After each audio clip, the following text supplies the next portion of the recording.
All right. Hello, SE for Ed community. Again, we'd like to welcome you to another Diversity Roundtable. My name is Sonny Perry. I am a board member with SE for Ed. I am our Diversity and Inclusion Officer. And we'd like to thank everyone for joining us tonight to have a conversation about diversity, equity, and inclusion within the education system. So tonight's panel is a little bit different. As you can see, instead of having a nice mix, we have all men on our panel today, and the conversation is centered around the perspective of men in education. So we're very excited about today's panel. We have some amazing panelists here who are here to speak with you. Of course, we will be taking questions from our live audience. So if you have any questions or you have any comments for anyone on the panel, make sure that you put those in the comments and our board members will get those to me. So before we get started, as always, I'd like to introduce our panelists and let them tell you a little bit more about themselves. So we'll begin with Mr. Monreal. Tim, if you would like to tell the people about yourself. Sure. Thanks so much for having me, Sonny. My name is Tim Monreal, and I was a classroom teacher for 11 years, all middle school. My last 4 were in South Carolina in the Midlands. I was kind of part of the original group that helped launch SC for Ed, and now I watch from afar. I got my PhD and now teach at Cal State University, Bakersfield. My main interest in what I study out here is what it means to be a Latinx teacher, as well as what that means in different places of the United States. So thanks for having me, and I look forward to learning from you all tonight. Thank you. All right, we'll move to Mr. Smith. Good evening. Again, thanks for having me here. My name is Marlon Smith. I'm currently an assistant principal in Rock Hill Schools at Saluda Trail Middle School. I started in Lexington 4, in the town where I grew up in and graduated from, in Swansea High School, with stops in Richland 1 at C.A. Johnson High School, and now I'm currently in Rock Hill School District. So this is my 15th year in education, my 4th year as an administrator. And again, just thanks for having me. Looking forward to the conversation. Thank you. All right, Mr. Stetson. Yeah, my name is Daniel Stetson. I'm an 8th grade social studies teacher, Creighton Middle School in Columbia. Made the transition to being a teacher a little later in life. I think I was 30 when I went back to school, got my master's from USC, and been at Creighton for 3 years, was at EL right before that. And I think if anybody can tell you that, especially with these, I'm counting these last 2 years under my belt. So I still feel very new a lot of times as a teacher, but I'm happy to be here and hear from you guys. All right, and then of course we have Mr. Brantley, who some of you probably know if you've watched any other roundtables. So Kyle, if you want to introduce yourself. So hi, I'm Kyle. I'm the student ambassador for SC for Ed. I'm a senior at Blythewood High School, and I can't wait to get started. All right, and then Mr. Scott. Hey guys, how y'all doing? Super excited to be here. Super excited to speak on all the things we have planned for tonight. But my name is Antonio Scott, 3rd year in education. Taught 2 years in Greenville. Currently in Oconee. I'm a 5th grade teacher, and as I said before, I'm excited to be here with y'all. All right, so we have a wide mix here. We have an administrator, we have former teachers, current teachers, and a student. And so we're going to go ahead and jump right in. So the first question is just, to begin, if you could tell us why you as a man decided to go into education, and then what motivates you to remain in education.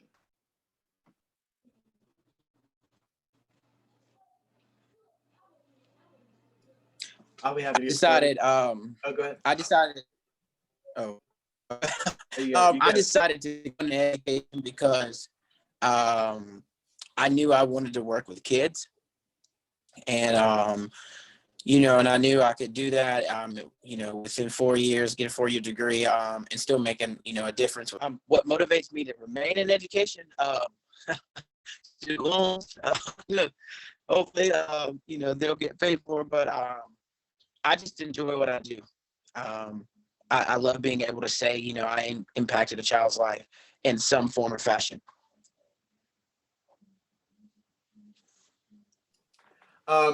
Yeah, like I said, I came to teaching a little bit later in life, and this might get into some of the other stuff that we discussed tonight, but I don't think I would have been maybe mature enough or had the same thought process earlier in life. I remember like being a student who, loved history, did well in history, but the thought of becoming a teacher was just like, as an 18-year-old, even as a 21-year-old, that was just not really something that I even considered. I was like, well, I don't like school. Why would I go back to school?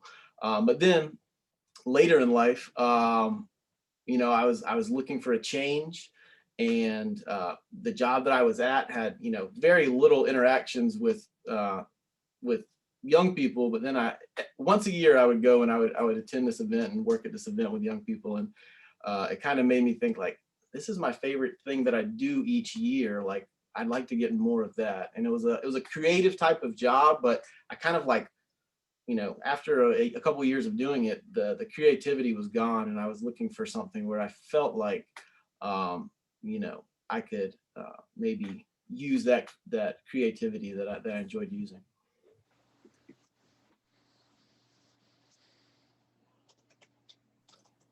I guess I'll go next.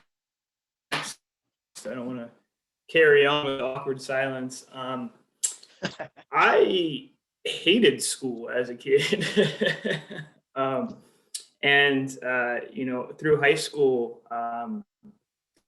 to a decent amount of trouble as well. And I was really lucky to make it to college. I ended up taking Chicano studies classes. And it really kind of changed my perspective on education, in terms of all of a sudden it being really something that I just fell in love with. And I was also wondering why those stories, those curriculums, those things that I learned growing up, why they were so different. And in my idea, sometimes it's still idealistic that education is was for that vision.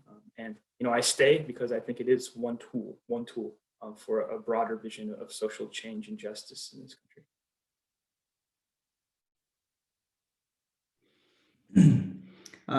With me, it was never my desire to actually go into education or to become a teacher or anything, but my former biology teacher, who later became an assistant superintendent in the school district, saw me at a football game one time, a USC football game, and said, "Hey, what do you think about teaching?" I'm like, "Teaching? No way." Didn't bother about it.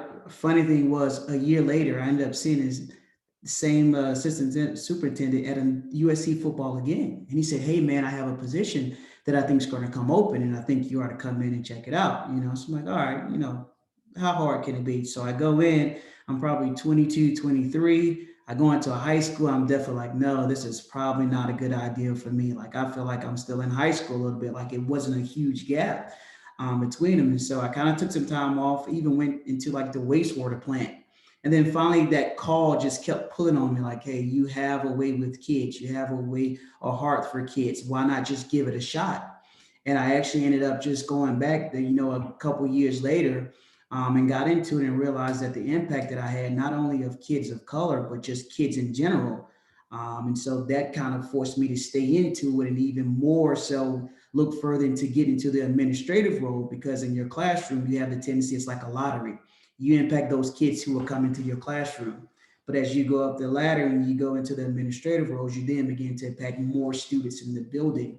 And so now I feel like I'm just in a place now to where I just want to give all the things that I have and be for kids things that I needed as I go back and reflect on my life, the people that I needed to be actually in my life. I want to give those kids opportunities to have someone to impact their lives in that manner. So that's just kind of what keeps me in education.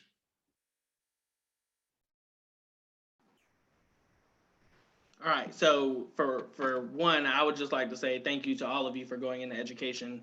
Obviously, there are not a lot of men in education as is, and so knowing that you all are doing the hard work every day is very impactful. So thank you for going into education.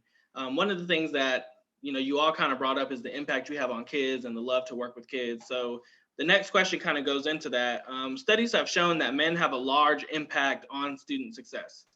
So from your perspective, what are some of the impacts you believe male educators make on students, parents, community, and why do you think those impacts are happening?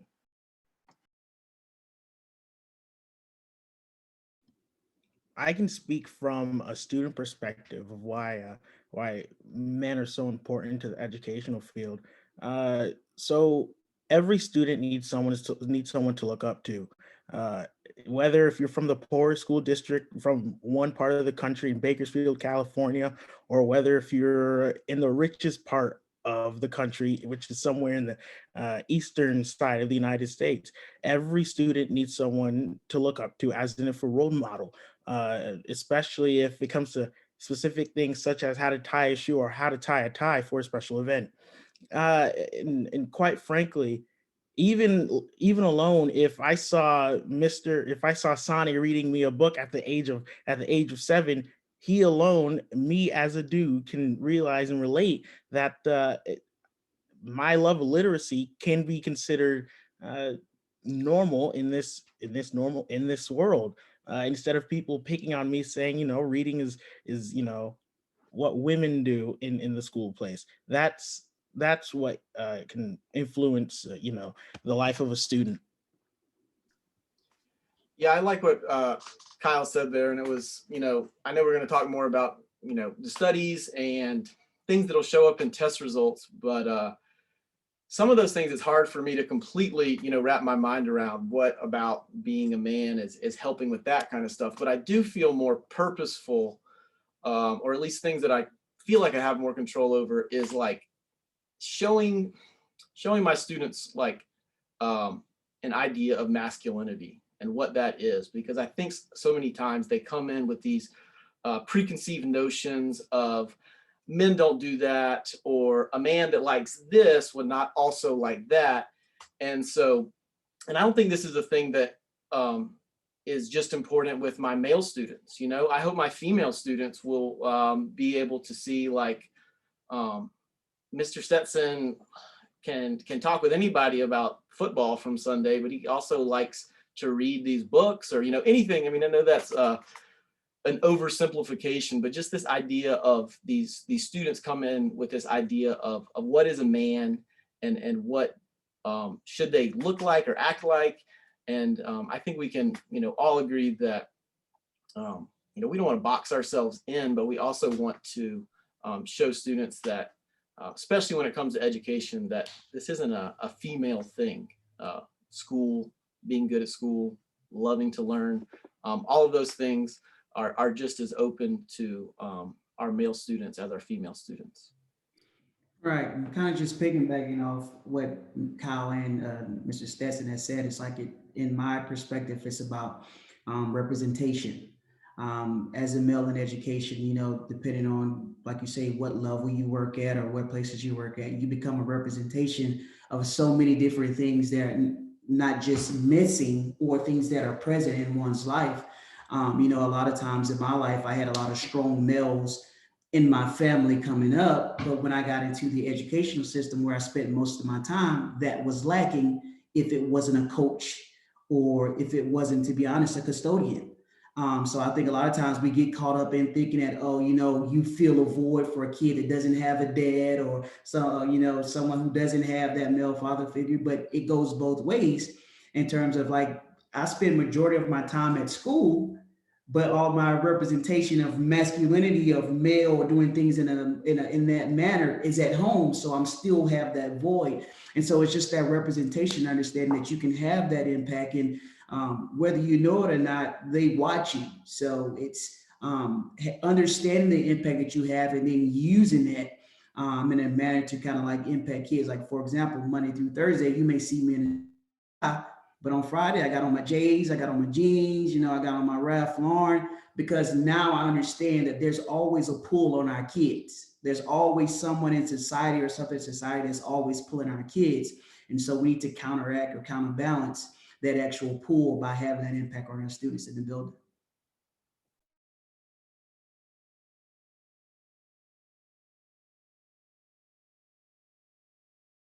All right, any other comments on that, or are we good to move? All right, so as a male educator, so Mr. Stetson kind of started to talk about the studies. As a male educator, how do you feel about the various studies that are out there that show that male students underperform in comparison to female students? And then how do you combat that while still being a role model, not only to those male students, but also to your female students?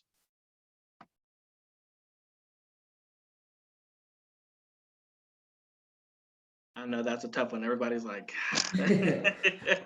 Well, I'll tell you, for example, like I used to coach. I used to coach basketball, and I started out. I always wanted to coach boys basketball. That was my thing. And then my principal introduced me to you. He said, "Hey, I want you to coach the girls." So I'm thinking, man, I don't want to coach a bunch of girls. Like, I want to coach boys. And so I asked some, veteran adult, girl coaches, say, "Hey, how do you coach girls?" And they said the same way you coach boys. You coach basketball.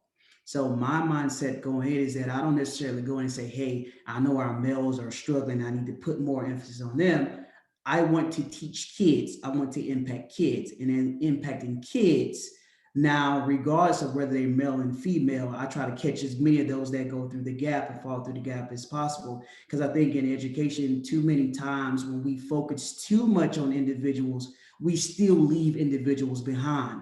I think systemically, we need to put things in place that are good for all kids and then create those safety nets underneath to catch those ones that fall through the cracks. But when our main focus is to immediately to specific groups, sometimes it backfires on us, and that still specific subgroup may still fall in. I think we have to adjust from the top down. Let's build something systemic from the top that's going to catch majority of the kids. Now let's go back and look at that. And I think just in every day, though, in just the way that they see you and the way that you carry yourself, being a role model for all, the ones that truly need that looking for that impact, it kind of falls in. So not just necessarily focusing on the males, but carrying yourself as a proud male, as one of how you think it should look in your building, and then having that impact on them that way. I'd like to say just, I think, two quick things. First of all, I definitely want to have the role model discussion later, because I think that that's a very interesting one to have. But, you sent this question and I was thinking through it, and we have read all of those studies, right? And we have read all that work. But at the same time, I was looking at, okay, females as a whole still only make 80% to what males make. Let's break that down further, right? Black women, 62%, right? Latinas, 54% of what a male makes. Asian, 90, and American Indian is 57%.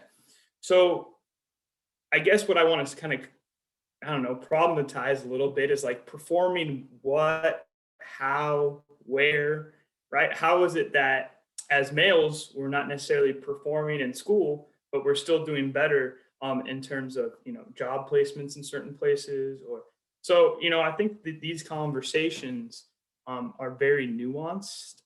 And, I think that it's important, as all of these panels have said, to have lots of voices at the table so that we can really think about, right, in really complex ways, what does performance look like to who, to whom?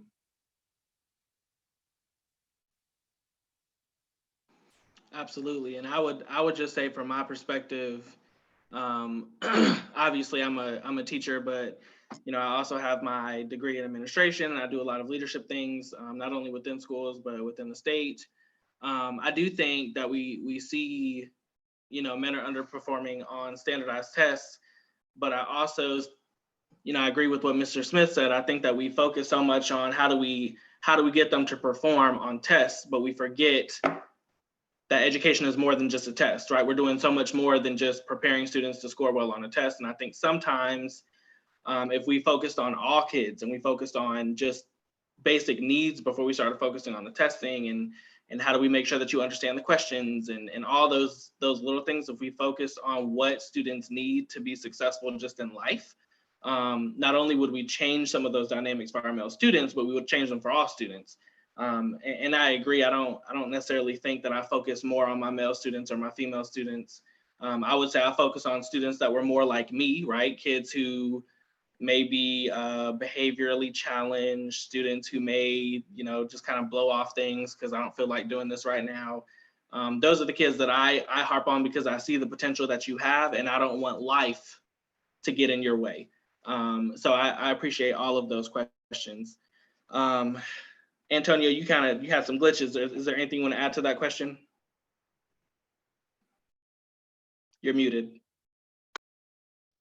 I'm good to go. I don't know what's going on. I'm sorry about that. Not a problem. All right, so we actually have a question from the audience. Someone would like to know, what challenges do you think you face as a male educator within the school culture that administration, colleagues, or parents could help with?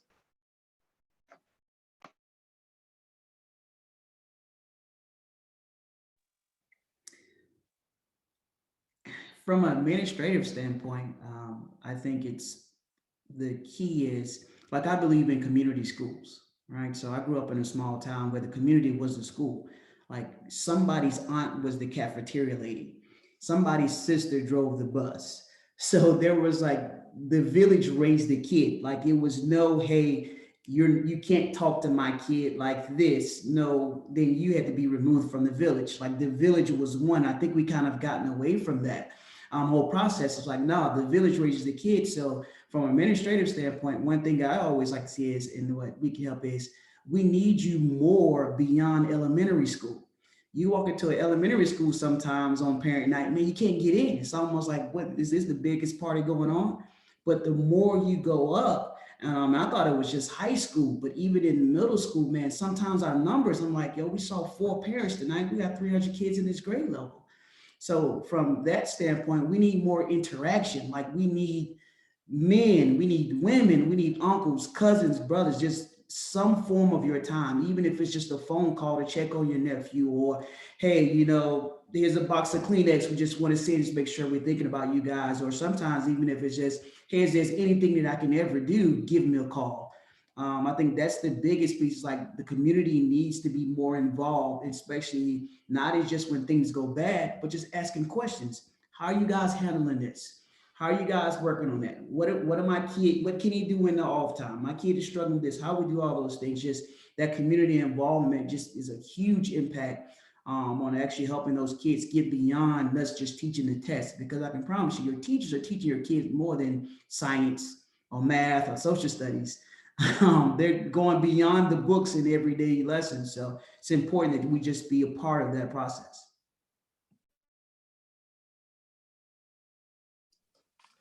It's a good question.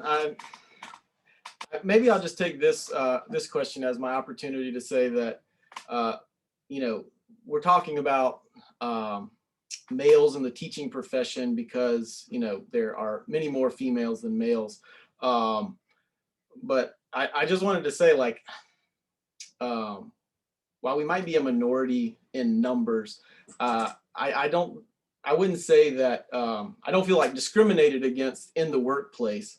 So I appreciate, the parents who are looking to help, and maybe only thing I would say to them is, one thing I always tell people that that seem like so far removed from being a teacher is, teachers are a lot like, a microcosm of society. We've got people that are interested in everything. And, I know I haven't been teaching very long, and, it's easy to come into a school and be like, wow, that's like, that teacher is kind of strange or weird or not like me. And so sometimes I know parents will, they're in their own home. They just want to, say what they want to say, but just know, and this goes for female teachers as well, but what you're saying about your child's teachers is impacting, their performance in the classroom. And, you give them respect at home. If you've got issues with them, certainly take those issues up But if you're not respecting your child's teachers, it's going to be hard for them to walk into the classroom and respect those teachers as well. Whatever it is that is causing you to have problems or feel like you have a negative comment about them. I'll just say two quick things. First, jumping off with what Mr. Smith said earlier, I agree so much with everything he said in terms of community schools and having, your uncle or your cousin at the school. I mean, we need to kind of get back to that model, to where, we see each other as literal family and other family. I think that's going to help most definitely. And being involved in schools and seeing schools as more than what they are right now. And then, to Daniel's point, so much I think of how males or how, folks that identify as male or that are trans or that are women in this profession is if you start treating teachers as professionals, if you pay them as professionals, if you give them the respect and prestige that we deserve, it's going to make things better for all of us. And I think that this is going to get to questions that are going to come up later, in terms of how we can recruit more males and things like that. But, we need folks to advocate with and for us. And that's going to help all teachers.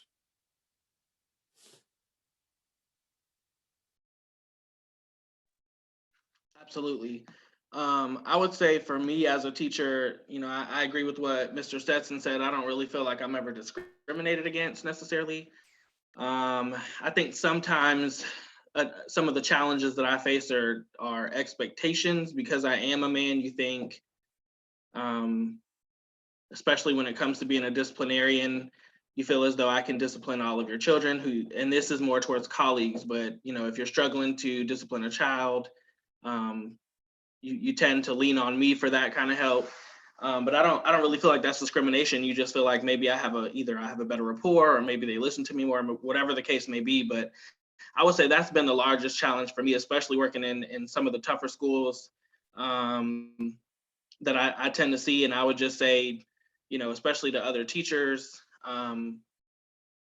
just because we're men don't mean that we know all the answers.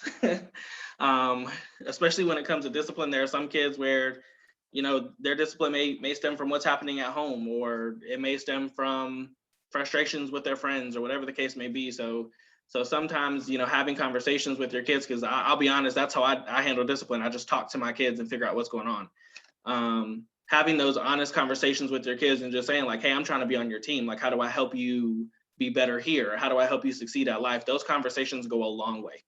And so, don't be afraid to have those conversations with your kids. So we're going to move on. And this question is geared more towards you, Kyle. From a student perspective, what is your thought on having male educators, and what benefits have you seen in having male educators throughout your career, or having strong men in your building?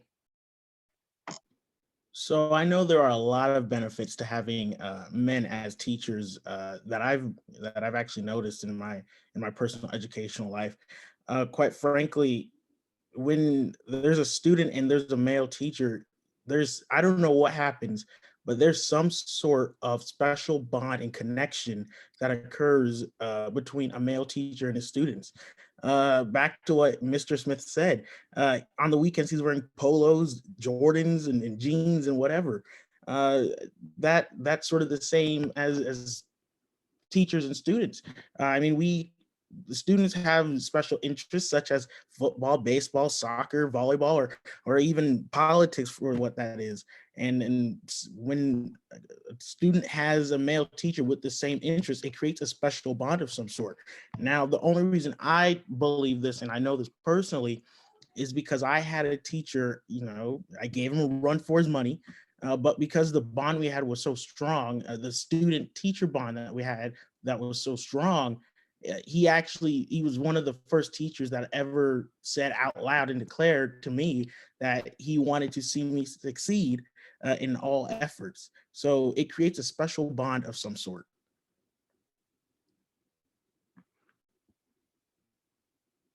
All right, sorry, I promise I'm listening. I'm getting questions and I'm trying to hear you at the same time.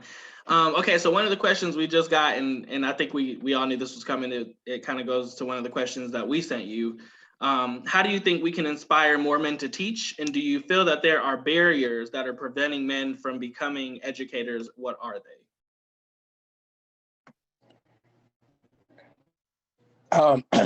So I think that starts in the schools. Because I feel like when you look at recruiting and you look at bringing more males or bringing more minority males in, some of them already have a negative view on school. And because of that, they don't want to go back. They associate school with negativity. And if you think about minority boys, they're 3 times more likely to be suspended or be expelled. They view the school education, everything that goes with it as negative, and they don't want any parts of it. When they're done, when they graduate and go wherever they want to go, nobody wants to go somewhere where they have negative memories or just a negative perspective. So I think that, to recruit more males, or more things have to change within the schools.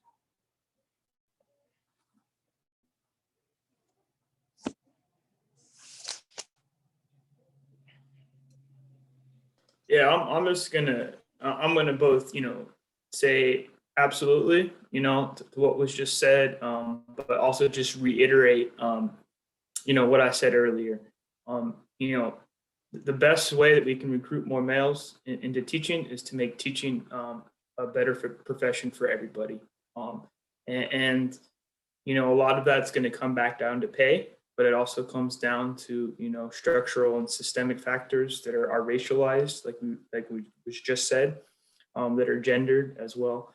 But I think this will get to a point that we talk about later. But I don't know how many males I've seen who teach for 2 or 3 years, and then they go straight into administration. And the reason for that is because they feel like they have to support their families, or that there's no prestige in being, a 6th or 7th grade teacher.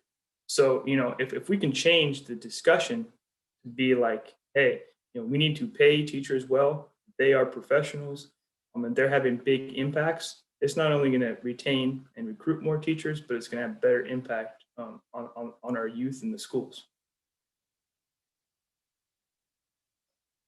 Okay, so I'm gonna tell y'all to pause real quick. Evidently, the live stream stopped working.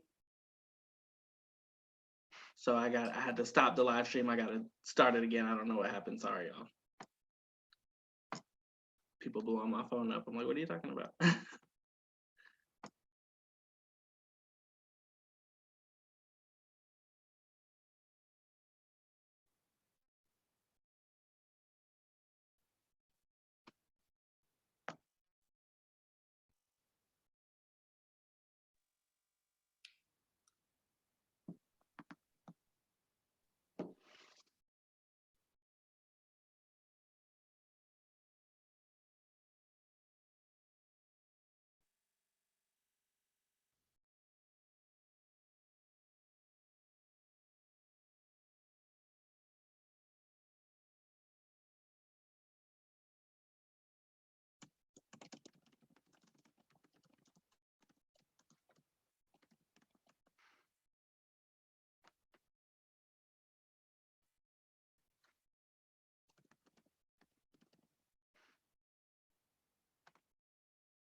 All right.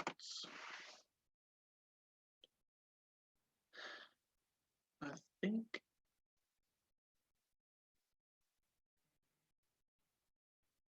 All right, I think we're good. All right, so to everyone in the audience, we apologize. Not sure what happened there. Technology is a great thing. So I'm getting a lot of messages from people from the board and from just people who are watching. Evidently, Kyle, we cut out right when you were talking when I asked you your question, and so people are wanting to know what your answer was. So I'm going to repeat that question for you. Unfortunately for everyone in the audience, we were having a great conversation. You just missed it. But so Kyle, the question I asked you was from a student perspective. What is your thought on having male educators, and what's been the benefit of having male educators or seeing strong men in your building? So if you could repeat your answer. Yeah, of course. So the benefit of having a male teacher from a student perspective, it's something that happens. There's some type of special bond or special connection that goes on between the male teacher and the student. I mean, as Mr. Smith said, he goes out on the weekends wearing his Jordans, jeans, polos, or whatever, and sometimes teachers and the students have the same similar interests of one another, whether it's basketball, volleyball, soccer, baseball, or even politics for that matter. And the fact of the matter is when the fact of the matter is that one of my teachers, I gave him a run for his money. And in the bond that we had was so strong, the student teacher relationship that we had was so strong. He wanted me, I wanted to engage myself in school. I wanted to do better than, everybody else in school. He was the one that truly hyped me up. Now, again, I did give him a run for his money, and he's no longer with us, but I talk about him every day because he left that much of an impact on me in my educational life. And yeah, that's basically my answer right there. Thank you, Kyle. Okay, so we're gonna go back to the question we were currently on, and unfortunately you missed some of the answers. But one of the questions we got from the audience is, do you think we can inspire more men to teach? Do you feel that there are barriers that are preventing men from becoming educators, and what are they? So if we can continue that conversation or repeat some of our answers, that'd be great. So I basically said that in order to recruit more men of color, we have to change the way we pursue things with males in the school setting. And what I mean by that is, males or minority boys are 3 times more to be expelled or suspended. And so they have that negative perspective on school. And because of that, they don't want to go back. They don't want to, associate themselves with school because of, the negative time that they've had. And plus, don't see anyone like them leading classrooms. They don't see anyone like them, doing the things that, that they think is important. And so I think that in order to recruit more males, we have to change the way we go about discipline and just pretty much any everyday interactions we have with boys or minority boys. And I think I was saying, I can't even remember what I was saying, but I think I was saying 2 things. That first of all, absolutely to what was just said, that, we need to make schools models of social and racial justice so that, men and men of color, want to come back and contribute to that project, right? That's going to help all of us. And then second of all, we just have to pay educators more money. I mean, I hate to say that it comes down to that, but I don't know how many, educators I know who have probably, who should not have wanted to go into administration, but go into administration after 2 or 3 years because they want that bump, they want that raise, and they feel like because of the world that we live in that they need to provide for a family. So, if we were to pay teachers what they're worth and treat them as professionals, there would be no shame, both personally or financially, in remaining a 6th, 7th, 8th, 1st grade teacher. So the rising tide lifts all boats. I truly do believe that if we treated teachers better, we would have more male teachers as well. And I really like what Tim and Antonio said, and I feel like there's some crossover there, and it kind of almost comes to what like SC for Ed is doing, where getting teachers to buy into the big picture of education, especially in our state. Because listen, teaching can be exhausting, it can be overwhelming, and you can just be trying to get through that like one day or that one class, or like, oh my gosh, C block is coming, and C block just rips my soul out every day. But when teachers are able to be invested, not just in their classroom, not just in their students, but in the educational system as a whole.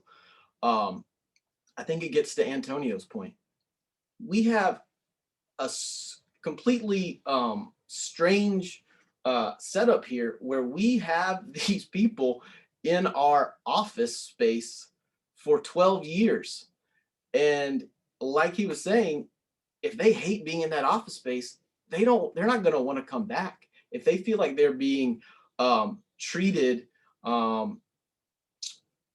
unfairly, or they're not being valued where they are, well, who among us would want to come back to that? And then, also getting to what Tim said, when it comes to, the financial repercussions and, societal pressures on males. I mentioned at the beginning, I became a teacher later in life. Coming out of college or coming out of high school, that was 100% a deterrent. I don't want to become a teacher because I don't have that financial security, and teaching's not going to provide that for me. I'm 30 years old. I've got a little bit more financial security. It was a doable thing in my brain.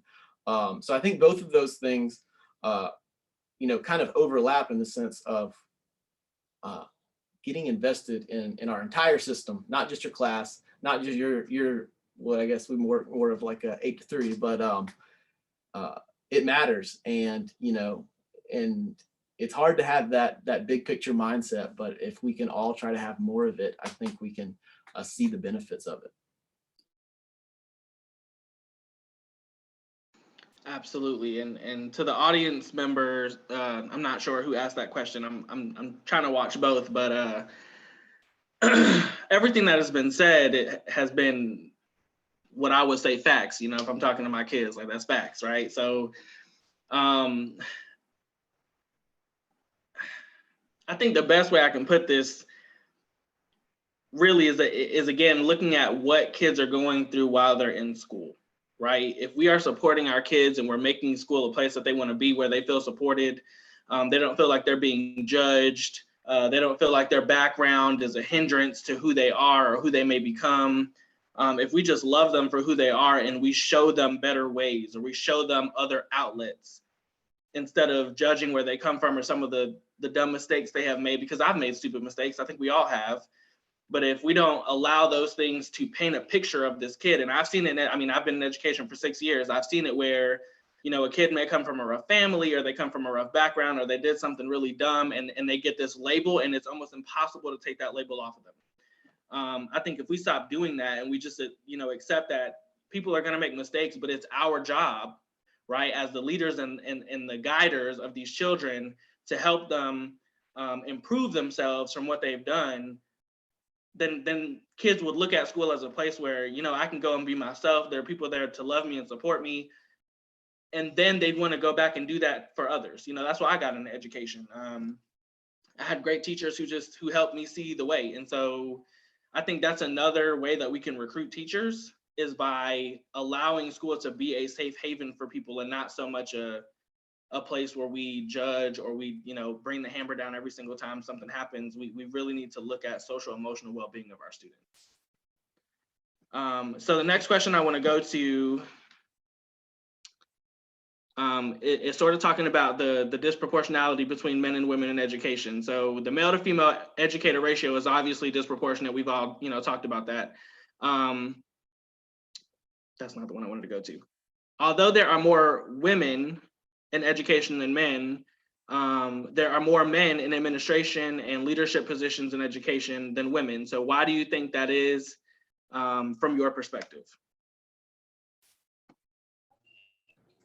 I think that that goes along with what Tim said. Just males being the breadwinner, having to, be the provide their family.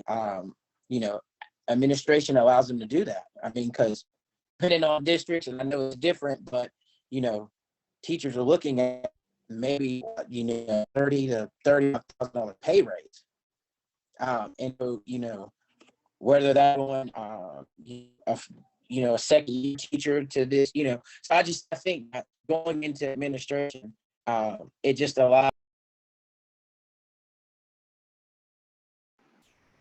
We just lost Antonio, y'all.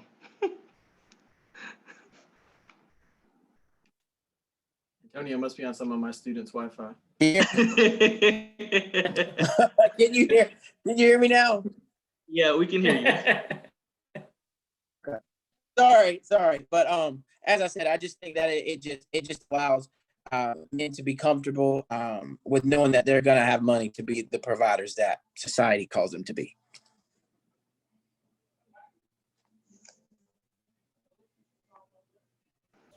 Any other answers or responses to that? I agree. I think there's like some societal pressures that come with that. I don't want to discount, things in the actual hiring process that probably affect that kind of juxtaposition of teachers versus administrators. And I think some of it gets to, how are you running your school? Because I think we're all kind of familiar with that idea of like, yeah, but you need that one administrator that can really come in and be an imposing figure. And if you're running your schools kind of like you need the warden to show up every once in a while, then you're going to be like, I can't have all these female admin coming in here because I need somebody who looks tough. And I think it just kind of gets back to like, how are we treating our students? How are we running our schools? Listen, I've had the times where it was nice having that physical imposing figure come and help you out. But yeah, I think it's a holistic approach when it comes to that kind of stuff. And I'll just say this real quick. Oh, go ahead. Okay, I'm sorry. I think it's all in perspective as well, because I think about it in the sense that we may have more male administrators, but in high school, when you think about the AP over curriculum and instruction, it's usually a female. When you think about who's over operations, it's usually a male. So I think that is one of those societal pressures in the sense of, going into administration does, allows you to provide for your families, but in the same sense, the type of administrator that you are, it still comes back into, sometimes those perspectives of, oh, well, it's API, it's probably best if it's a female versus who should be doing field trips or over discipline. That's probably like the male figure. So I think you still kind of have that balance between the two. I think it's just like that role, like I think about in terms of now, even in education, there's more opportunities besides administrators that put you in leadership roles. Like you think about the curriculum coaches, like the math coach and the reading interventionist and all of those. More often than not, those roles now have more of those females in there. So I think, as Daniel has stated, like a lot of times, we get pushed to those roles and things of, well, you'll be a better fit for this versus that, just based on the masculinity or what the role is kind of ideal person would look like per se. And I was just going to follow up and say that none of these things are accidental, right? When we sit here and we say, oh, we need more Black educators. Well, there was this thing called Brown v. Board when we kicked out a bunch of, amazing Black educators, right? Hey, why is teaching a gendered profession? Well, because in the 1910s and 20s and 30s, right, women's, literally their bodies were more controllable, right? And the fact that they could pay them less money, right? Oh, we don't want them to be in unions to organize for better conditions, right? These things have historical precedent, right? Why don't we have more Latinx teachers in certain parts of this country? Well, look at immigration laws. So none of these things are accidental. And sometimes, we need to call attention to the fact that, there have been injustices that have caused, the current situations. And that's why we need policies, right? Actual policies to change these things. I would agree. And I also want to kind of go back to what we talked about earlier. None of these things are accidental, but also they're just societal norms that we have. In our society, it's expected that if you're a man, especially if you're married and you have children, that you're the provider for your family. But then we also say we want men in education. Well, I can't be in education and be the provider for my family if I have 3 kids, a wife, and I'm making $40,000 a year. Like, that's just not going to happen. So if you want me to take care of my family, especially as a principal of a school, if I, a lot of single principals that are men, everybody's like, why are you single? Why you ain't got no kids? Like, so I think at some point we have to, if you want people to be in education, you need to be able to pay them, one, all educators, female, male, doesn't matter, need to be paid more, full stop. But also, if you are expecting men to be, providers, and you're talking about why they're going into administration, they need more money if they're going to be a provider of a family of 2, 3, 4, 5, whatever the case may be. So I know many men in education who have gone into administration for that very reason, especially if they have a child that may be sick or whatever the case may be. That's just always kind of been the reasoning. So we have another question from the audience, and I'm going to kind of switch gears here. It kind of goes back to what we were talking about earlier. Do you think more unity among adults within your community could help you teach and provide for the students in your building?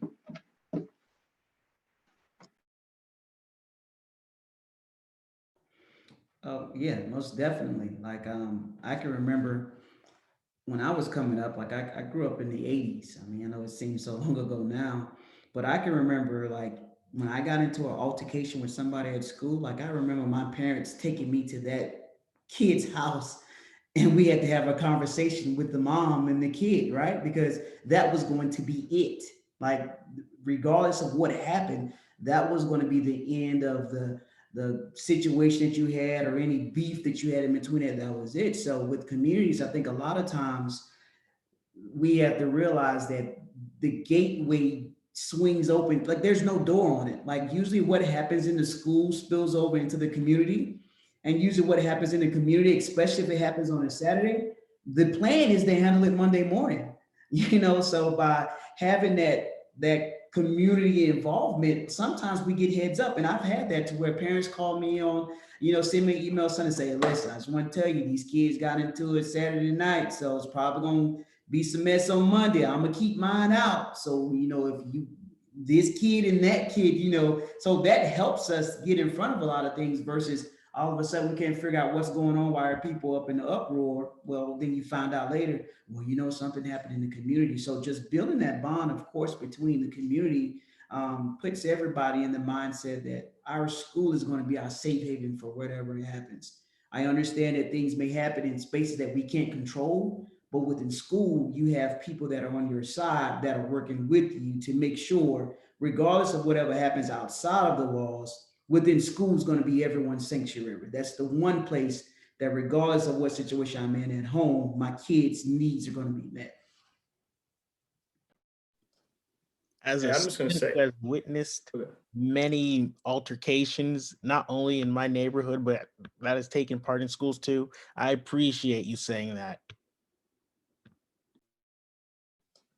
I was just going to say, I think that, just hearing the community knowledge of Mr. Smith is just another reason why, we need to have, more males and just, different folks in education, because I think that just speaks to, exactly the need to have a different take on education. And I was going to say something else, but I'm totally blanking now. But, I just want to kind of reiterate that communal approach is so important.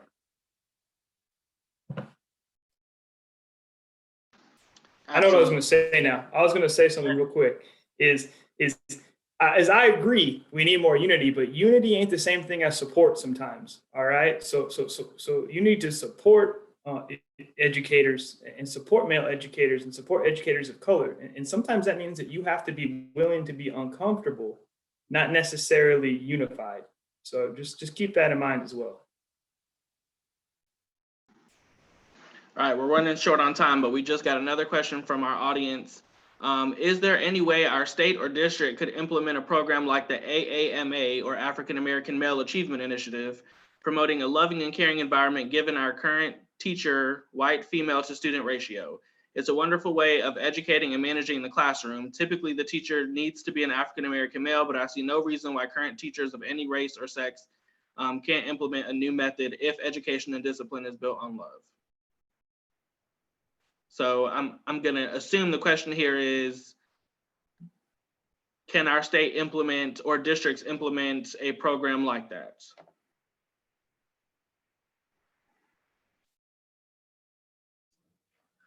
Only if they wanted to. All right. I mean, only if they wanted to. And I guess they can, like if they wanted to, they could. But I think before we design anything else, we need to find out how to make what's in our building now work. In the sense of the males in our building or the minorities in our building, like figure out kind of what are some of the challenges that they currently face before we create something else to bring them into those same struggles, because as fast as they come in, they'll come back out if we haven't gotten that. And I still think there's some challenges within the building now current with teachers, male, female, of all colors, that we need to address and make sure that we kind of get the kinks worked out before we implement any other plans outside. But surely they could, but like Daniel said, if they want to. Yeah, I would also, I agree with both, but also to the audience member that asked this, I would say that we want to be careful about the types of programs that we bring into our buildings and our districts as well. If you bring in programs that are geared specifically towards your minority students, and those students are constantly hearing like, this is another program for us to be better, or this is another program to help us not, fail or whatever. Eventually, when you hear something so many times, you start to believe like, God, maybe we really do. Like, maybe we really are not that smart, or maybe we're not. And you want to be careful about that. But also, before we implement all these programs, you also want to make sure that the people in your district or the people in your state are ready for those programs. And I'm not saying that educators in our state aren't, but I do think, especially, my 6 years in education here in South Carolina, we have not done enough to talk about how to work with minority students, how to teach minority students, how to understand where they're coming from, how they learn, how they communicate. And before we start implementing all these programs, we need to implement some training on bias recognition, communication skills, community and school relationships, all those types of things, so that we can better serve those students before we start implementing programs without having that knowledge, if that makes sense. All right, so it's 7:56. We are almost out of time. So I'm going to end with one last question, and I want all of you to kind of give your response here. I know we didn't get to a lot. I told y'all we probably wouldn't, but what would your advice be to any prospective male educator that may be watching this roundtable? What's a piece of advice or any guidance you would give them? I would have to say, speaking for the students, build a special bond between you and those students. Build a special bond. It goes a long way.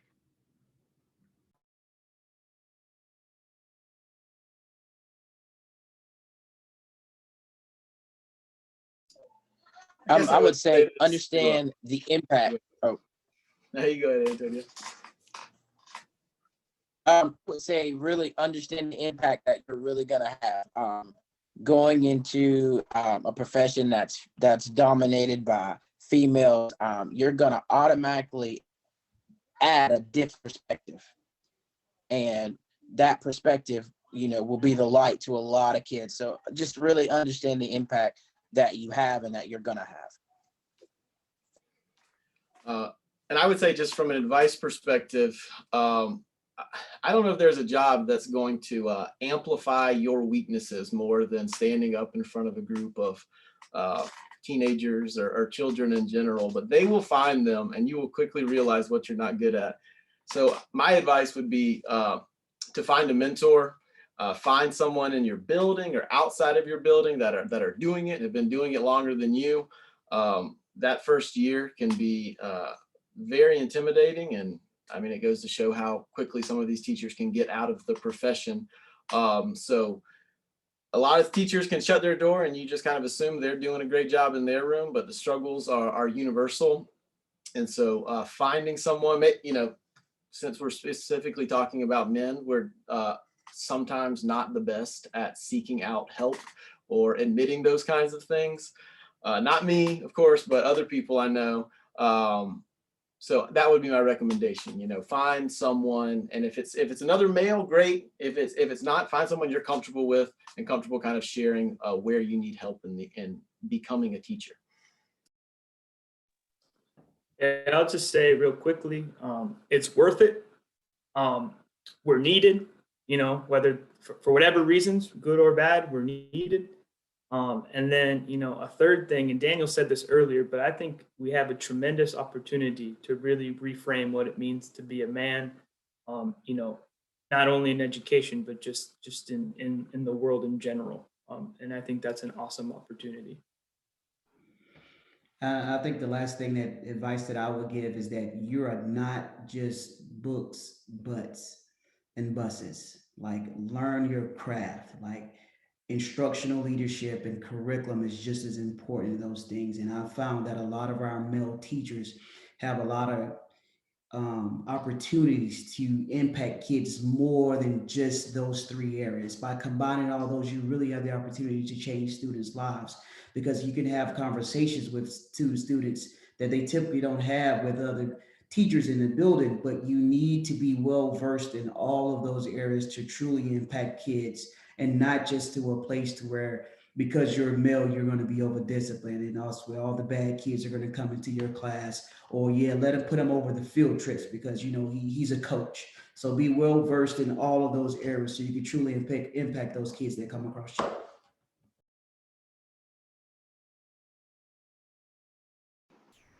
Absolutely. So again, on behalf of the Board of SE for Ed, we want to thank all of you for giving us your wisdom tonight. For those of you in the audience, thank you for watching and participating and sending us your questions. We greatly appreciate everything that you all have given us to discuss. And as always, continue to communicate with one another, continue to ask each other questions, uplift one another, because the only way we improve education is by working together. As we talked about on here, it really takes a community, it takes a village to do what we do. So we thank you for being interested and invested in diversity. Continue to watch our roundtables. We are excited to welcome you back next month when we talk about special education in the state of South Carolina. So thank you so much for joining us tonight, and we hope you all have a great night.